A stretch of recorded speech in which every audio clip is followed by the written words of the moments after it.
think with Resistance 3 we were like, you know what, let's go back to what made Resistance 1 awesome. What's up everyone? Today I want to talk about Resistance 3, released on the PlayStation 3 in 2011. I hope you guys are just as excited as I am, because I personally love Resistance 3. I think it's a fantastic game. Right out of the gate, you can get the sense that Resistance 3 is trying to be its own game, as opposed to the second game where they take a lot of notes from Halo. And I have to admit, I may have been overly harsh towards Resistance 2 in my previous review, but when you compare it to Resistance 3 is a much better product overall. When I compare the two games, I feel that Resistance 2 is more of a hollow husk. But when I look at Resistance 3, I feel like it has more character and personality. And when we look at Resistance 3 and the amount of polish it received, it's more so than any game in the series before this. The first item that showcases this is the controls. Not only are they tight, but they're the best in the series so far, making them more relatable for the mainstream audience. This move made a lot of sense from Insomniac's perspective, trying to make the game more approachable for Call of Duty players. It always bothered me in the first game how I'd hit circle, and I wind up blowing myself up. All I wanted to do was crouch. The only thing that felt really weird with the control scheme in Resistance 3 was that when you throw a grenade, it's L2. Even at the end of the game, I was still getting used to it. Another thing that I really enjoyed was the motion acting. Even with the enemies, the larger enemies move in a very believable fashion. I never felt like it was taking me out of the experience like the first two games. And we have to look at the models they used for the enemies in Resistance 3. My goodness, Insomniac outdid itself. I didn't even recognize the Widowmaker enemy at first. I remember seeing the design for the first time and thinking, my goodness, this looks amazing. The design from the first game to Resistance 3 is night and day. It's so much better. You know, another thing that Resistance 3 does really well is environments. Haven, St. Louis, Pennsylvania, New York, they all look spectacular. I remember when I was fighting the Brawler the first time in Haven, I couldn't get over how good the level looked. You get the feeling that whoever made these levels truly cared about the quality of work they put in. And last but not least, I have to say the voice acting in Resistance 3 is spot on. Great job. Now, I ain't fired it yet. You know how I feel about working on these goddamn alien things. So as we did in Resistance 2, I need to talk about the weapons. And Resistance 3 brings so many great weapons to the table. And of course, the first weapon I have to talk about is the Bullseye Rifle. Right out of the gate, I can really appreciate the fact that Resistance 3 brings the clip size back up to 50 rounds for the Bullseye. That was always one thing that really bothered me in 2. Another really cool item they added in 3 was the idea that you could tag 3 enemies at the same time. Another pistol that makes a return is the HE-44 Magnum. This iteration of the pistol is quite similar to the first. However, Insomniac added an upgrade which allowed us to have 2 additional projectiles spawn upon hitting an enemy, and it actually gave you the ability to detonate all 3 at the same time. I really liked it. You know, this game would have been an automatic F for me if they wouldn't have brought back the auger. Like, my favorite gun, the entire series. My goodness, they made it so much better in this one. They give you the ability to actually take the basic bullet and have 3 come out for every shot you fire. And on top of that, they actually give you a barrier that'll shock nearby enemies. Another great weapon they bring back is the Marksman B. It's still the good old battle rifle, but this time it doesn't have a Nova Pulse charge for the secondary fire. This time it'll fire out a small turret, and that small turret will attack any enemies that are nearby. Without a doubt, this is one of the best secondary fires in the game. And as with the first 2 games, we have to have some sort of combat shotgun. And in Resistance 3, they introduced the Rossmore 239. I gotta say, the combat shotgun in this game knocks it out of the park. I love the fact that it has a secondary fire, which is an explosive concussion grenade. And that's just the base model. Once you upgrade this bad boy, you get incinerator rounds for the primary fire, and you can make the concussion grenade fire-based. My goodness, this thing's just full of win. Kind of a weird one for me that they introduced in Resistance 3 is the Atomizer. It's a weapon that produces a beam of electricity which damages nearby enemies. It also has a secondary fire which produces a gravity well, which will suck in any enemies that are too foolish to get near it. To be honest, I really wasn't a big fan of the Atomizer. The upgrades were pretty weak. I think the first option they give you is the ability to have the beam of electricity connect with the second foe, and the other option is the gravity well will explode after it's done. Both of them are kind of weak.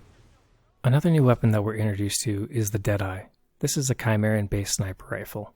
It's almost like the L-23 Far-Eye from the first 2 games. However, the secondary ability no longer slows down time.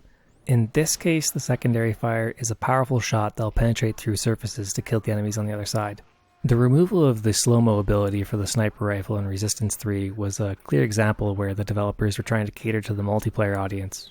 Another new Chimeran weapon they added in Resistance 3 was the Wildfire rocket launcher.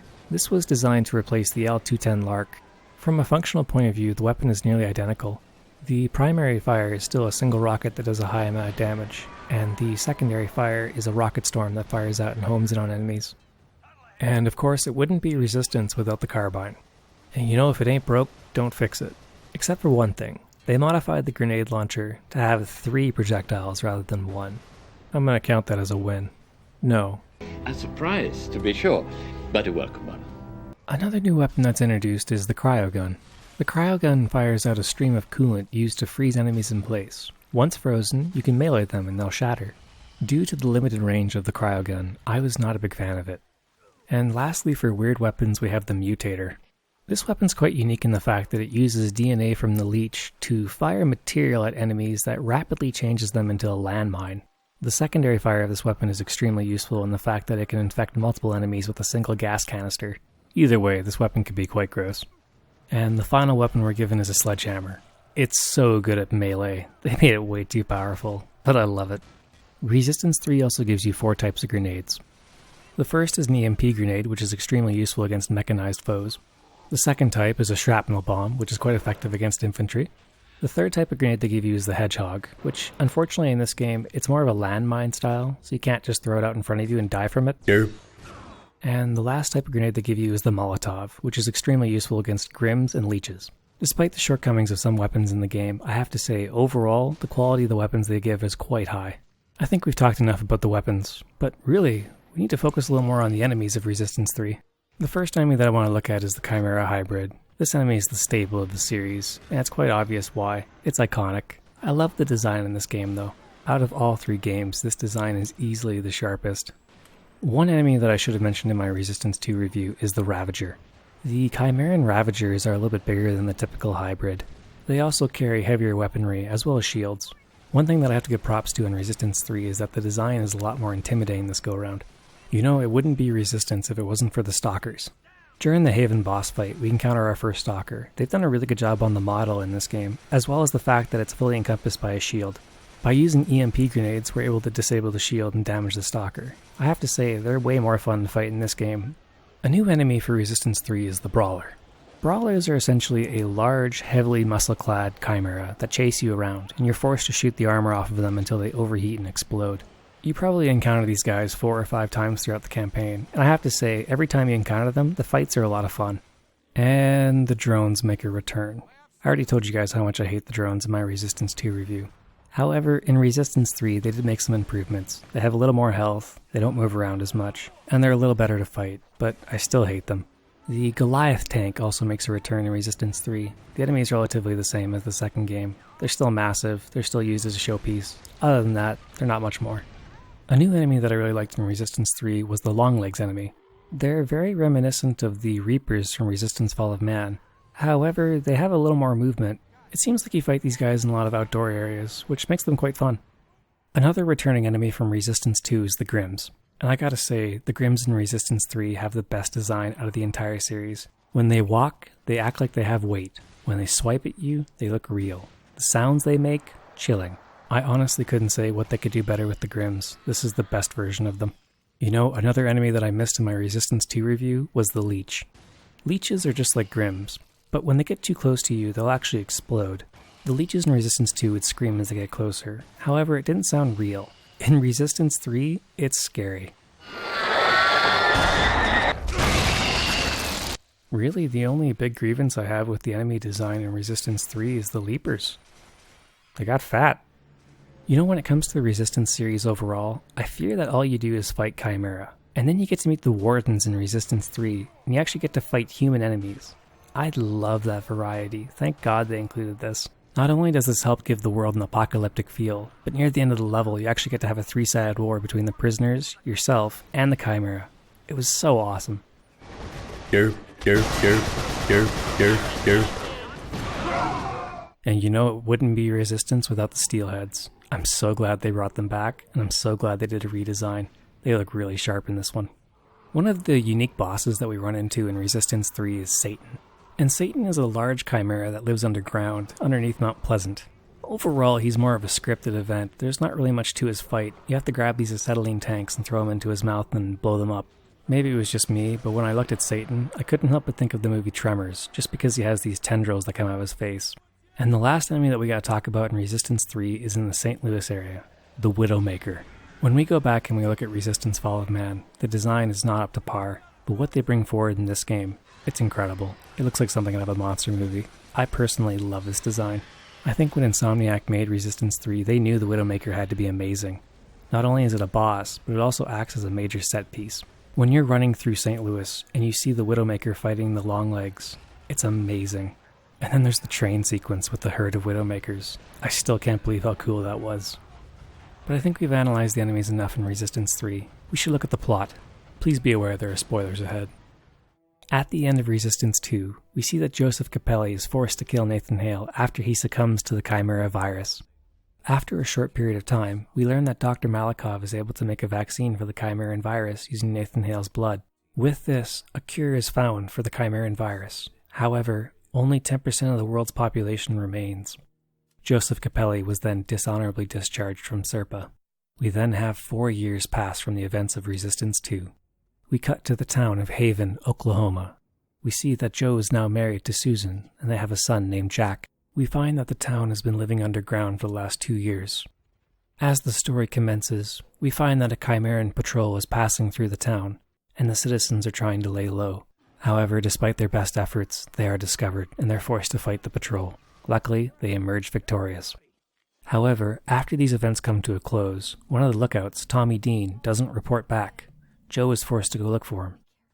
After a bit of searching, Joe finds Tommy. However, to their dismay, they see that a terraformer and a Goliath are making their way towards the town.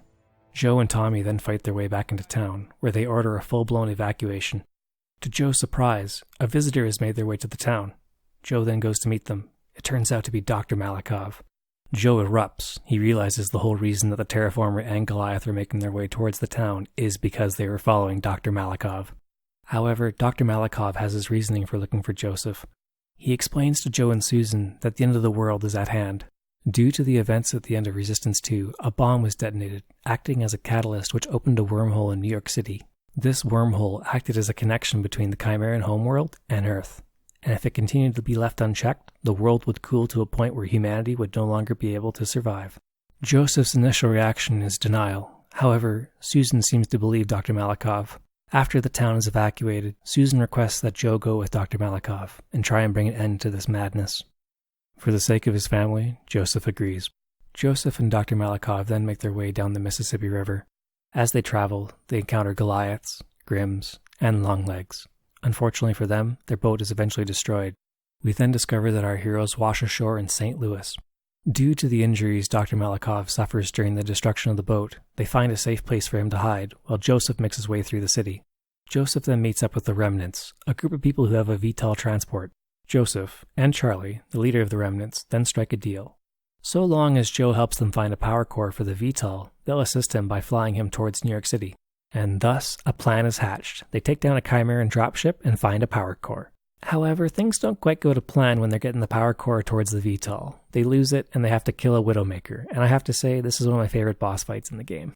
After everything is said and done with the Widowmaker, they install the power core in the VTOL and make their way towards New York.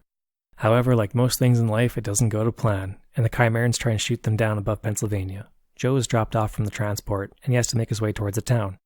Just before he arrives at the town, he has to fight a Chimeran dropship, and I have to say this was a really fun fight with the wildfire. After destroying the Chimeran dropship, we meet back up with Dr. Malakov, who is dropped off near the town. Our two heroes then make their way into the town, where they meet the community. They find out that a large chimera, known as Satan, has been wreaking havoc and killing community members. They also find out that the community has access to a train. Joe then strikes a deal with them. If he can kill Satan, he can get the train. So, then we kill Satan. Yay!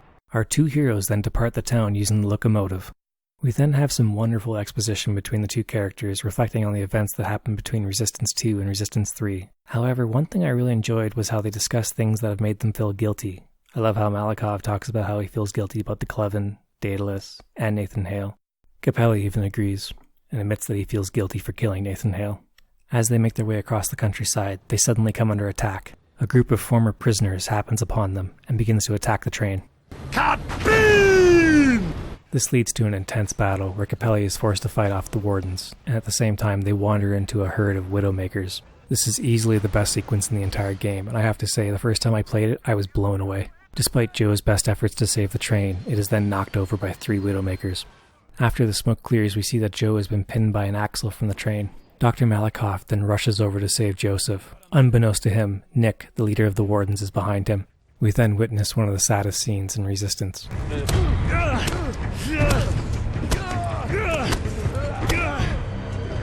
No, don't do it! God damn it, you son of a bitch, I'm warning you! I'll kill you! No, don't! Don't! Oh, God, you fucking son of a bitch! With the death of Dr. Malakov, our death seems certain. We then find out that Nick is taking us captive. They then take Joe back to Graterford Prison, the origin of the Wardens. We then have to fight our way through a gladiator-style arena. At the end of it, Joe is thrown back into a cell. It's here we meet Herbert. Herbert decides to work with us and try and break out of the prison before things go sour. This then leads Joseph to the different parts of the prison to remove power cores from drones to alert the Chimera of where the prison is located. As we make our way through the prison, we find that things are getting more and more chaotic, and once the Chimera arrive, it only gets worse. This then leads to a final battle with Nick, and I must say, it's rather gruesome. After departing the prison, Joseph makes his way to New York City. Despite Joseph's best efforts, he's unable to make his way to the Chimeran Tower. The defenses are simply too strong, and just when we think things are about to come to a tragic end, Charlie with the VTOL comes in and saves Joe. They barely make it out alive. As they travel away from New York, Joe has a brilliant idea. What would happen if they were able to steal a Chimeran terraformer and drop it on the New York Tower? It's so crazy, it might work. Our heroes then make their way onto the nearby terraformer. Joe and Charlie then fight their way to the core of the terraformer, to which they destabilize it, and the terraformer begins to drop out of the sky. And then we reach the ending sequence. It seems like Joe is going to be dropping to his death at any moment, and he finds his way onto a cable. As he tries to blow away Chimera, things become more destabilized. It was at this point in the story where I thought for sure Joseph Capelli would die. However, at the last moment, the VTOL manages to swoop in and save him. But you know what, I guess it kind of brings the whole family thing full circle. Better to have a happy ending than a tragic ending, I suppose. So, in summary, I really enjoyed Resistance 3. I felt they tightened up the controls. I felt that the enemies were amazing. I really enjoyed the weaponry. I thought the upgrade system brought a lot more to the table. There were only 1 or 2 weapons that I really didn't enjoy.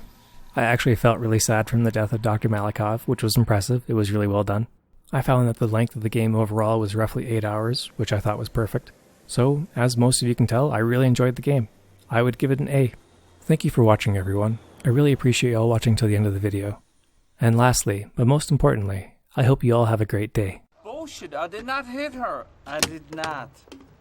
Oh, hi, Mark.